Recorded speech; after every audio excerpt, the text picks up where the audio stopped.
I am Todd from GoodCleanFunLife.com. And I'm Tony Rousseau, no relation. All sorts of fun things. I have to apologize. I literally forgot last week. It's like, sometimes you're like, oh, something came up at the last minute. Nope, I was just doing not this.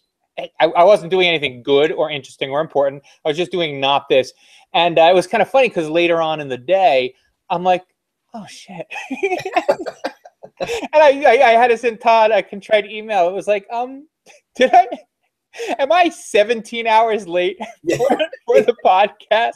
Because did I send you an email on Tuesday night or is it on Wednesday morning? I think it was Wednesday morning. That was so embarrassing. I'm like, oh, wait.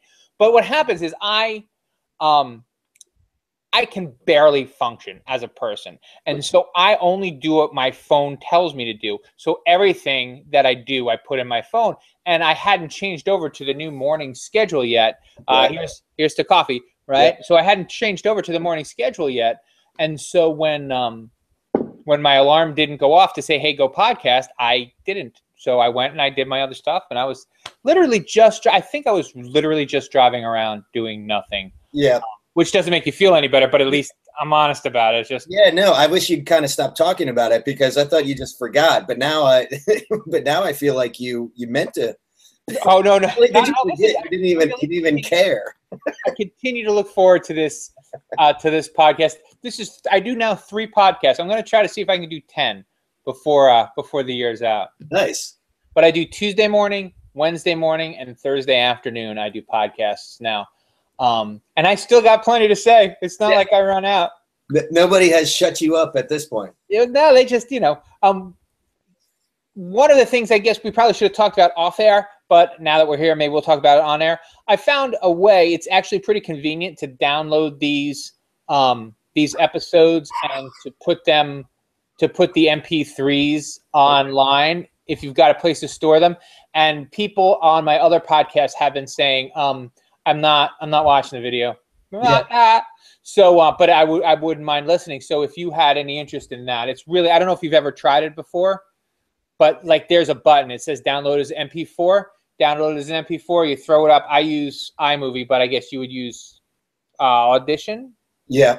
Well, yeah, we could use either, but yeah, it's an easy button. You just strip the MP3s off, and then we might start getting more interactions, and then that might be more exciting for you. And it's a third way to do things if you have the space and the interest. I was being a cheapskate, and I was trying to use Amazon, and then I got my first bill, and I'm like, I want to know what it's going to cost me every month, so I just took out some GoDaddy space, and I throw the Beer with Strangers podcast there, and that is perfectly acceptable.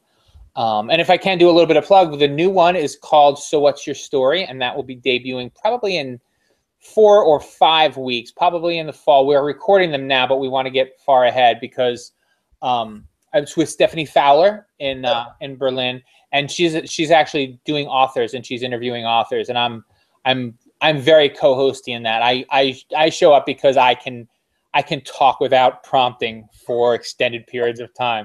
So I'm there as kind of like the white noise. Like if nobody has anything to say, I'll just start talking until somebody's like, okay, if I don't say something, he's not going to shut up. Yeah, right. That's kind of my role. So that's been my busy couple of weeks. What have you been getting up to? Well, summer in full swing. So we've been doing lots of events and cranking out some videos. I know we talked about the Running the Bull and G-Love last time.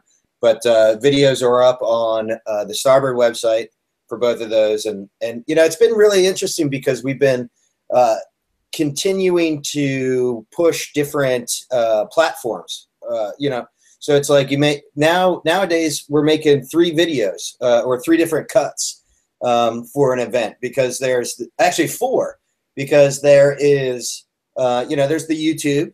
And then you got to do something different and upload directly to Facebook because they're definitely pushing video. And then you also, Instagram, do a little Insta clip to kind of tease both. But one of the great things is, and I have a pretty funny story, the Starboard has all of these televisions all through the restaurant, and they're known for years and years. They've always taken pictures of people there. having a good time and posting them on the walls. So now it's like you have the video aspect of it too. And so what we've started doing is basically long cuts or raw footage. So instead of having a 2-minute YouTube video that's playing on a loop that, you know, the poor bartenders see the same thing over and over, you know, 100 times in one day, we're doing these long cuts that are only seen there at the premises. So, oh, that's cool. Yeah, you know, it's a little different. You know, you're able to say, and it's easier for me actually. It's, you know, editing. It's because you go through, you assemble all the clips. So there's not that yeah. So we can just get something up, and we can say like, you know, only seen at the starboard, and then we do the final edits and that sort of thing. But I should mention, if I look a little sleepy-eyed today, the starboard employee appreciation party was last evening, and they held it at Fager's Island. And I just got to say that a restaurant that is a summer restaurant that has, you know, swells to probably, I don't know, 80 or 100 employees in the summertime could very easily do a appreciation party September 1st and only have to appreciate half of those people. But they don't. They and they close down. They bring school buses from Dewey down to Ocean City, you know, hotel rooms, the whole bit, and, you know, huge spread, you know, open bar, and it's just, I don't know, it's pretty amazing.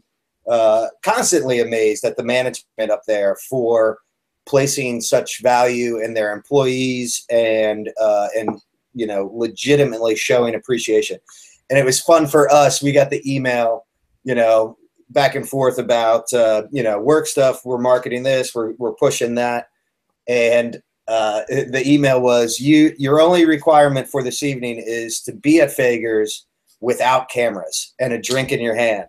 Oh, that's great. Yeah, so it was neat. It was neat to talk to the people we've been working with for, you know, well over a year now.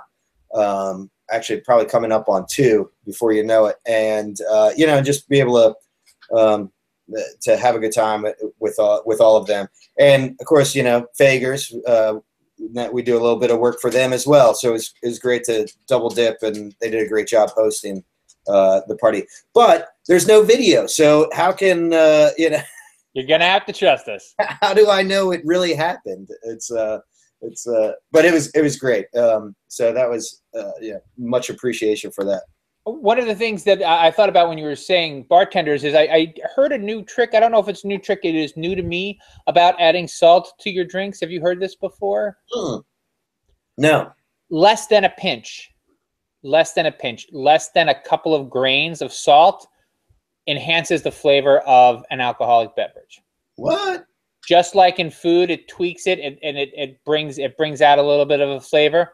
Same thing. I threw really like fewer than 12 grains of kosher salt into my martini last night, and it makes it pop a little bit. It's just a little. Huh. So put it in the back of your head. I mean, like if you're having a tequila and you've got the rim on the glass and whatever, that's one thing.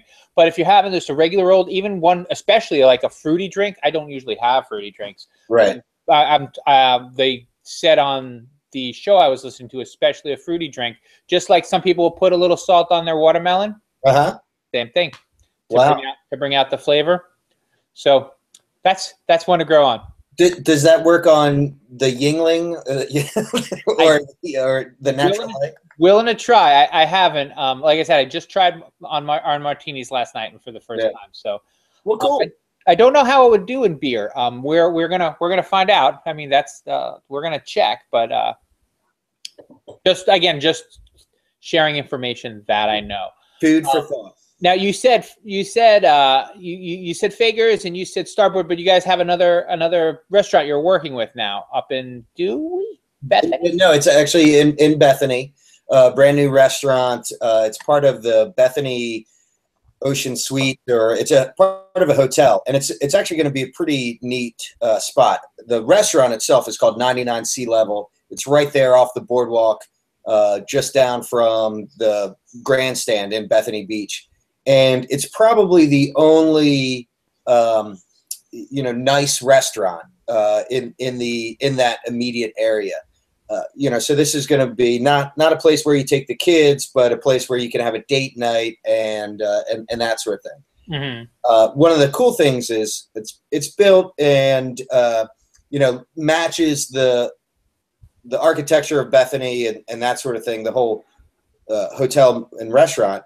But they're going to be doing, they got a banquet hall, and they already have like 22 weddings booked. Wow. And I think it will be a cool place to do a little staycation in February or January, and just like get away, go to a nice restaurant. They got beautiful lobby, fireplace, and all of that. And it's going to be a nice spot. 99 Sea Level is the place.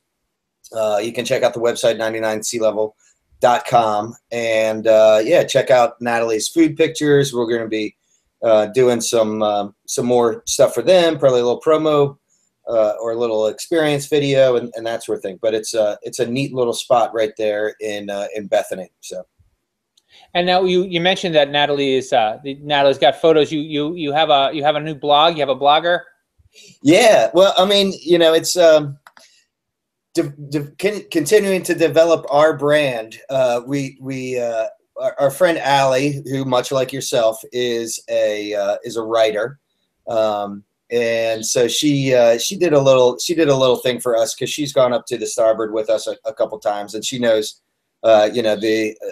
she's just a friend we go out with, and did a great comparison of Ocean City to the Delaware beaches and compared it to Pawnee from Parks and Rec, the show Parks and Recreation. I don't know if you're familiar.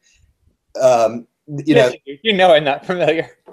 Pawnee is like, No, I'm just being a jerk. Go ahead. But Ocean City to Dewey, or even all the Delaware beaches. In the show Eagleton is like the nice, everybody is model-esque looking, and it's just a beautiful setting. And Pawnee is sort of just like the goofy step kid and schleppy. Yeah, so that's it was a great comparison, and it's funny to run into the people from Dewey who are down in Ocean City, and hear them talking about how they were discussing it on the beach and that sort of thing. So I mean, as content of all sorts gets is important to spread it around. So a little writing in there from a guest writer was kind of nice to have. Yeah, that's very cool. I actually also did. I added another beer blog to my list of people who have me write for them, and it's called. My first post, I don't believe, is up yet. It's called I think it's called wearebrewstuds.com. I so don't care. You send the money, I send the copy. We're all happy. But one of the things that this is a little bit different because I'm doing it's just whatever I want whenever I want. It's not do. But one of the things I talked about, and I just decided that it would be cool for us to talk about, is gimmicky beers. Yeah. Have you had the not your dad's root beer, not your father's root beer? Yeah, I've tried it. I know. There's nothing the matter with it. It's perfectly fine, except that it tastes like root beer. But why would you be surprised that it tastes like root beer? That's what it says on it. And I'm kind of struggling. The blog I wrote about is actually about different beers. I also had a Walker. That's the one with the goat brains in it. That's made with roasted goat brains. Huh, okay. And that was a perfectly fine beer. But it was like, how do you talk about a gimmicky beer as opposed to like, this is a pale ale? Right. We know we have expectations for a pale ale. This is a stout. We have expectations to a stout. But now when they're starting to make new kind of beer styles, or they're rediscovering beer styles that haven't been made in 100 years or 200 years, like the pale stout, the white IPA, right. Like we need I'm not. There's BJCP. That's the judges people. You know, they like their official, like, this is good beer. This beer gets a 1.7 rating or whatever. I don't know what they're rating. But how do people like you and I talk about like white IPAs, right? How do I talk about goat brain roasted beers? How do I talk about the root beer? Like, to you, like, yes, it tastes like root beer. But it's not flavored. It's a beer that was brewed to taste like root beer. Yes. And they did a good job of it. They did a very good job of it. But why does that bother me when like a beer brewed to taste like it has maple, like when you can taste the maple syrup and you can taste the smoked flavor and it's like maple bacon beer. Like, how is that different? How am I like, oh, this is interesting? Because it tastes kind of like those things, but oh no, this tastes exactly like root beer. I'm offended. Yeah. Why? Yeah, well, and it's one of those things too where it's always that experimental stuff and that sort of thing. But then something catches on. For instance, yesterday I saw the first post. It's not even August 1st yet, but there's pumpkin is well on its way, and now that's like a whole movement and phenomena.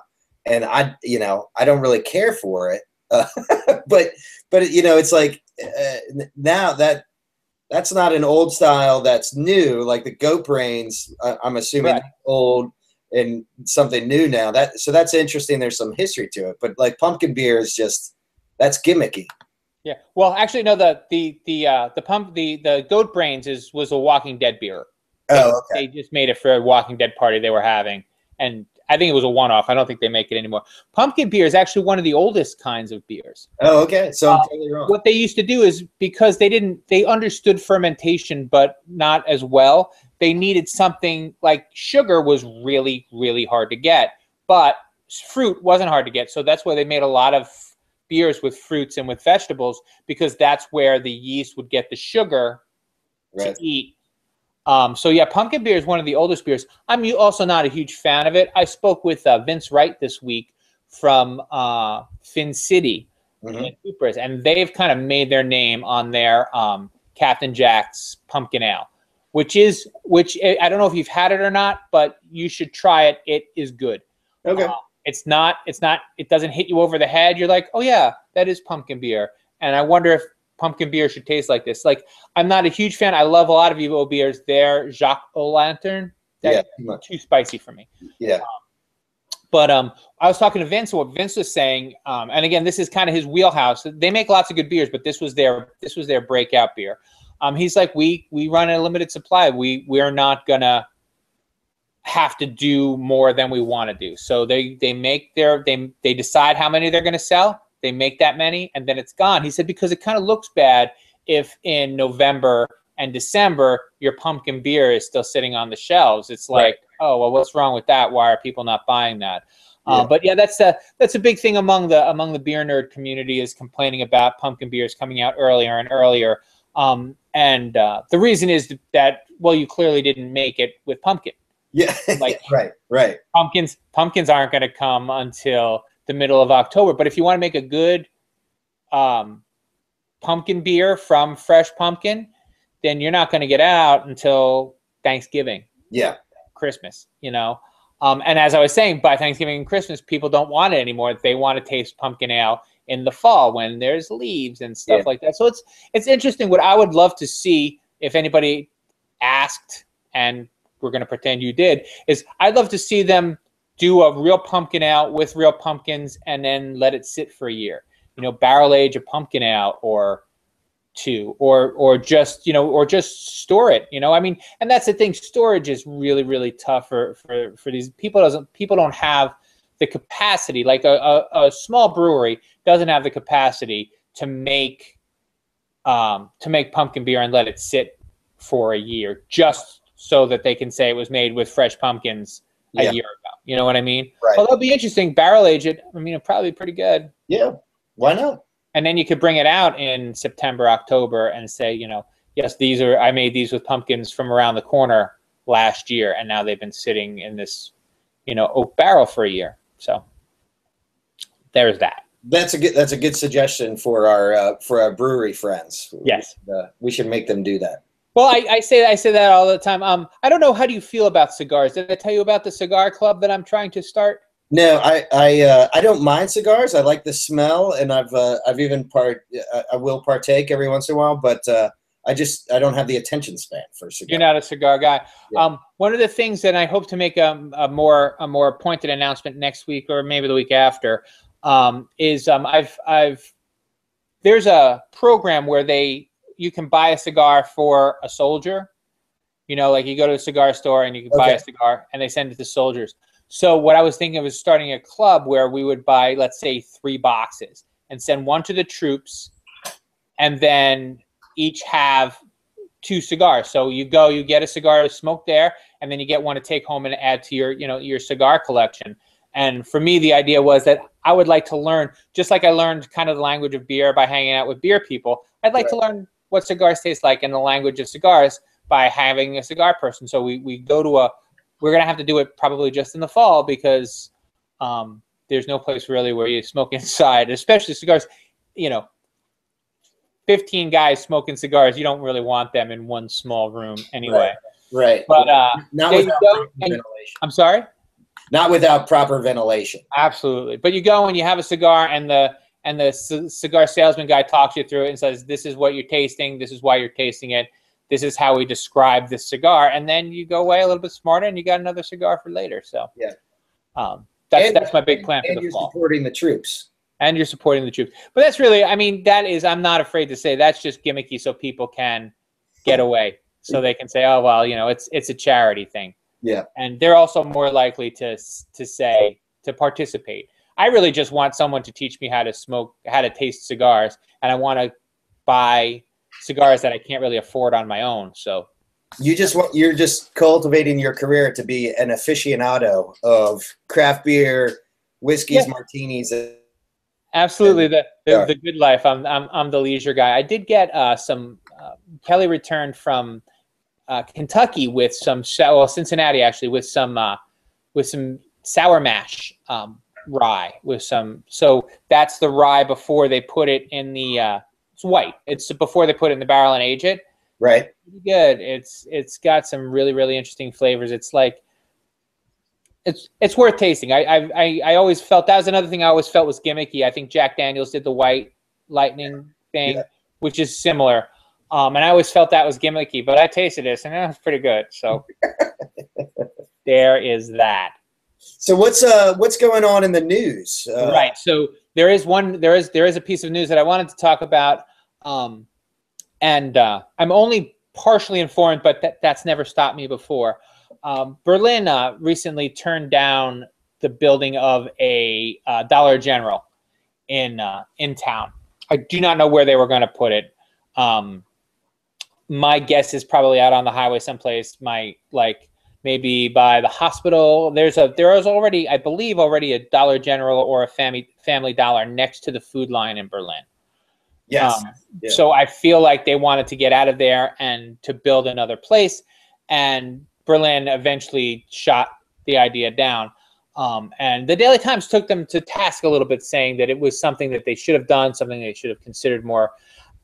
Your town doesn't need another Dollar General. No town needs another Dollar General. If your Dollar General is gross, the reason is it's a fucking Dollar General. They are all gross. They don't get less gross. Putting up a new one doesn't make it not gross. It makes it new and gross as opposed to old and gross. Right. So how do you feel about the Dollar General? You know what? It is all of the bad things about the Dollar General. There are no redeeming qualities to the store in general, and there's certainly no need to create a new building and parking lot and all of that. When I not long before I started at the Bayside Gazette was when they put up the Rite Aid across the street from the Food Line. Right. And a lot of people were unhappy that they didn't bear down a little bit harder on Rite Aid and say, no, you can't put another ugly Rite Aid. you can put it up, but you got to make it look like it belongs in Berlin instead of like it belongs in McBerlin. Yeah. Berlin kind of lost that battle, and they were like, oh no, well, Rite Aid doesn't allow you to mess with it. If you don't put up this building, you can't have a building at all. And eventually Berlin kind of caved. And then Easton's like, okay, well, then I guess you don't I guess you can't put it in a Rite Aid. And Rite Aid's like, well, maybe we could talk about it, you know? And McDonald's is doing the same thing now. McDonald's will come in and say, we can't change our design. And people will say, then you can't build a store. And then they say, well, we can kind of change our design. So if you stand fast, these vulture corporations will eventually cave. And that's what I believe happened. And this is where I'm saying I don't know for sure, but I don't have any inside baseball on that. But my impression is that that's why Dollar General didn't make it. They're like, no, we have to put up the same ugly one we do because we already have the plans. And Berlin's like, no, if you absolutely have to build a new building, it has to be not as offensively ugly and disgusting as Dollar Generals like to be. Because when you close in 6 months, we want to be able to put something in there other than a Family Dollar, you know? Right. And so that's why good on them. And speaking of your pal, Cancer Boy there, the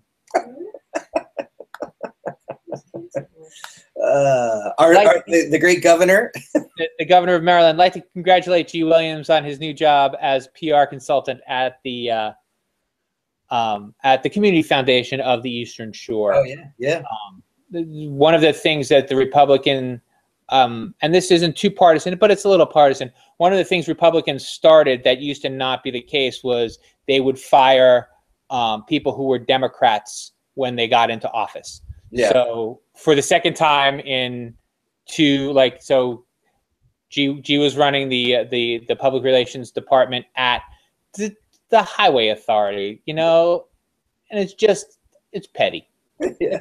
It's petty, and when you die of cancer, he'll get his job back. So, or when you don't die of cancer, but when you don't get reelected because no one's going to elect a cancer-riddled governor, he'll get his job back. And it's just tacky. It wasn't something that the Democrats did, and they were governor of Maryland for like 40 years before Ehrlich won, and they had high-ranking Republican operative types. In positions of, you know, in regular jobs, it's just your job. It's what you do. So I always thought that was very tacky, and it happened last time. Ehrlich got elected, and so he had to take 4 years off and get a different job, and then they hired him right back, and now he's going to take another 4 years off. It's just tacky. Yeah. So. Yeah. Sorry. It's not the Bartlett style of West Wing. Oh. We're gonna get a West Wing or a Bartlett for president sign. We've been binge watching that, and Aaron Sorkin just tells a good story, and I think we need smart people. Now is that Martin Sheen, or is he not elected yet? No, that is him. And does somebody else get elected? No, he gets reelected, even having MS and having hidden it from the public for the first 4 years his first term. Do you know FDR couldn't walk? I know. That's what I always think is crazy is that there was a lot more of that back in the day. Talk about like PR when you could actually hide things from. Well, there were two things. The one thing was there was kind of a tacit agreement with the press that they wouldn't shoot him in his wheelchair. Yeah. But on his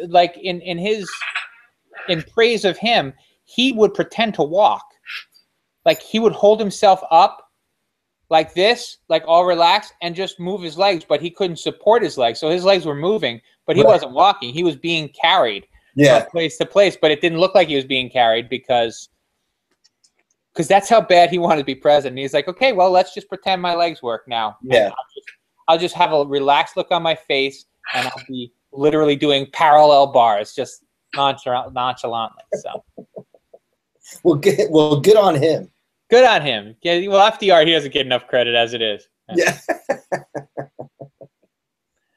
And so this week, what do you got coming up? Anything fun? Well, the ever important and always controversial, I guess, maybe not really. The Mackey's theme parties continue this week with the ABC party, and to the uninitiated, the ABC stands for anything but clothes. So this is this is one that always perks people's ears when you say you got an ABC party.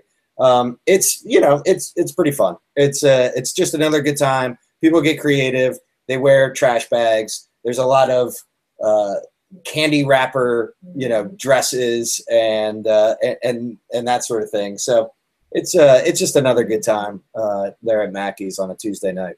Have you started to plan your attire? No, and I probably should get on it because it's tonight. Last year I wore a grain bag from Burley. That was a pretty good one, but I'm not sure this year. I don't know. Something will strike me. Maybe I'll wear this curtain right here or something. Were you a fan of the Carol Burnett show? Oh yeah, yeah. You remember where she wore the curtain? Yeah, yeah. That's pretty good. Always funny. Always. They played a little bit of that on the radio yesterday. Yeah, I heard that. Oh yeah. And just always a treasure. Always a pleasure. For me this week, I've got my Beer with Strangers podcast. If you'd like to tune in about noon on Thursday, I'm going to go see the governor this afternoon at Third Wave. This is Governor Mark Kell. He's cancer free as far as I know. He's also the governor of Delaware, which is weird. Like the governor of Maryland comes like once every, maybe once a year, maybe twice a year. The governor of Delaware, I mean, it's such a small state. He's like, yeah, we'll just I've seen him as many times as I saw O'Malley in the 6 years that I covered him. And I've only been here for 6 months because he's just, yeah, sure, why not?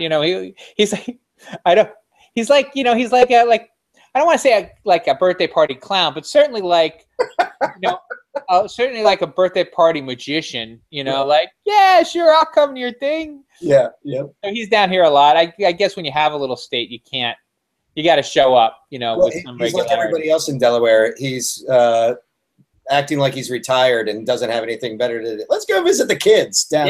Yeah, absolutely. So that's what we've got coming up, and you can check out. And so I mentioned Vince earlier. You can check out the new blog on surecraftbeer.com, which is my real one and my good one, and the one that I work hard on because it's about beer in the area. So we've got Vince Wright, and we'll have something on homebrewing next week, and Third Wave probably this afternoon. We'll get some pictures and stuff up if you're interested in seeing what the governor looks like when he's drinking beer in Delmar. That's fun. Less depressed than you might think, because saying that out loud, it's like, going to Delmar to drink beer, but it's a lot better than that. So, yeah.